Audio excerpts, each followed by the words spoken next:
For decades, the tallest building in the United States was Trinity Church on Lower Broadway. In 1890, Joseph Pulitzer of the Pulitzer Prize fame erected a building for his newspaper, the New York World Building, which rose to a height of 309 feet, making it the tallest office building in the world at that time. And from his office at the top of the cupola, he took pleasure in looking down on dozens of his competitors. Little did the world realize that in 4 decades, the Empire State Building would rise to a height 4 times taller than the New York World Building. Pulitzer's reign only lasted 2 years, until the insurance giant Manhattan Life constructed its building in Lower Manhattan to a height of 348 feet. The race continued in 1899 when a group of speculators financed the Park Row Building. It was 391 feet high, and it still stands today. During this era in 1902, Daniel Burnham erected the Flatiron Building at the intersection of 5th Avenue, 23rd Street, and Broadway. It had a unique style resembling the bow of a ship, and quickly became one of the most famous and photographed office buildings in the world.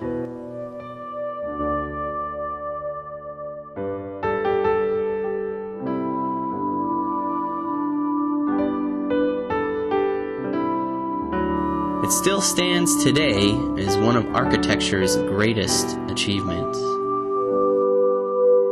The innovator and inventor Isaac Singer created the home sewing machine. Its demand exploded throughout the world, making the company extremely wealthy, and began a huge presence in New York City.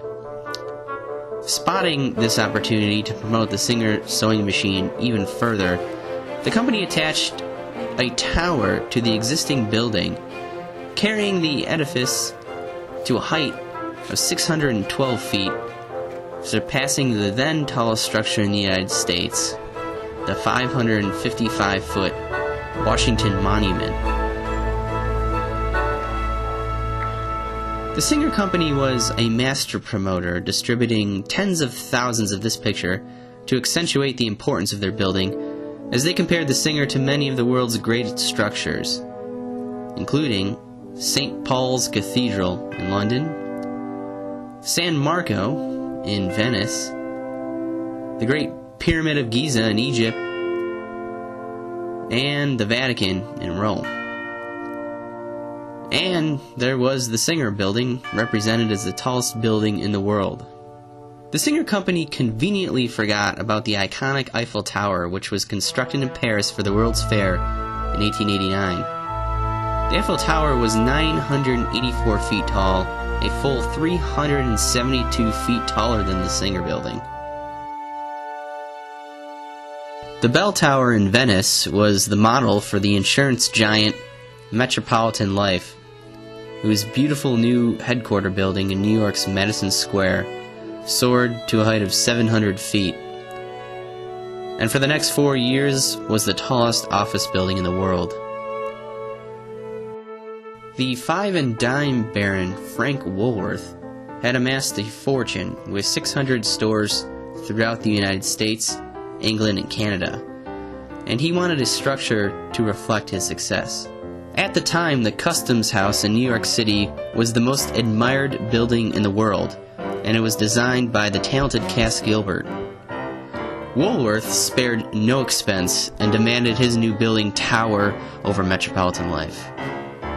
Metropolitan Life had once refused Woolworth a loan, and this was answered by the Woolworth's 792-foot structure.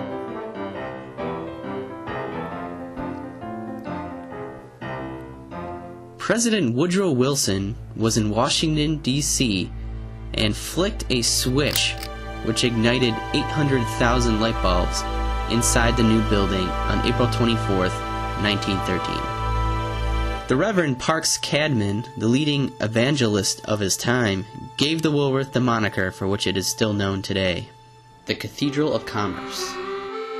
Frank Woolworth claimed his building as the tallest office building in the world, conveniently forgetting the one office, Monsieur Gustave Eiffel's, which sits atop the Eiffel Tower. Today, while the Woolworth still has many offices, it has been converted into apartments as well. 17 years after Woolworth's reign, a fresh battle was brewing. Star architect H. Craig Severance teamed up with World War I hero and investment banker George Ostrom, along with the construction genius brothers William and Paul Starrett in 1930. In an unbelievable 10-month period, working around the clock 7 days a week, built the newest tallest skyscraper in the world, 40 Wall Street. 40 Wall Street soared to a height of 927 feet, a full 125 feet higher than the Woolworth Building, and it still stands today.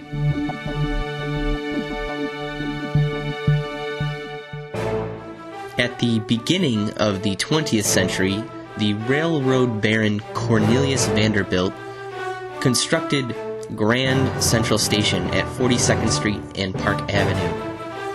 Much new building construction ensued in that area as corporate titans erected buildings within walking distance of Grand Central as workers commuted from surrounding suburbs.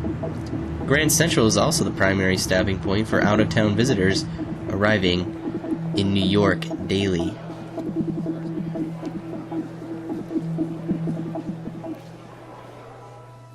The architect William Van Allen was Severance's former partner and now hated rival. Van Allen teamed up with the automobile magnate Walter P. Chrysler to build Chrysler's self-made monument. But what a surprise Severance and Ostrom had coming. They were certain that Van Allen was finished with the building and would not reach within 80 to 100 feet of the ultimate height of 40 Wall Street. However, contained within the Chrysler building was a fire shaft, where under construction was the towering, crowning pinnacle.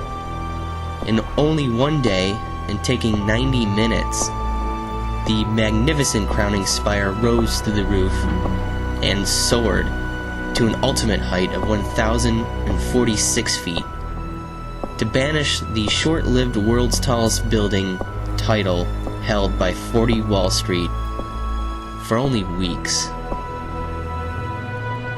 Here is Frank B. Rogers, Walter Chrysler's trusted second-in-command, atop a rickety scaffold, touching the highest pinnacle ever constructed.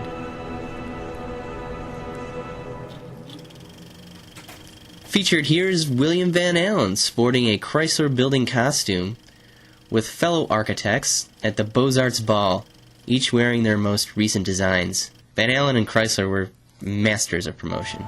Jack Riley, the inquiring photographer, and Time magazine's story journalist Margaret Bourke White are photographed at the Chrysler building, and the most precarious positions and pictures circulated around the world.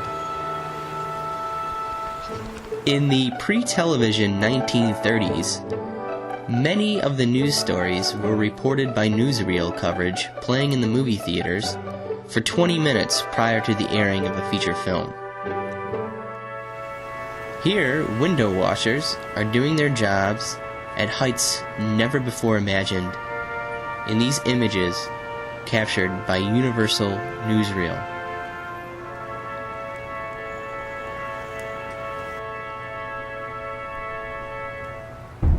And rising to a height never before constructed by man, the Chrysler is still in all its glory today and remains the quintessential Art Deco masterpiece. An enormous sense of pride was also felt as the Chrysler became the first structure to surpass the iconic Eiffel Tower by 62 feet.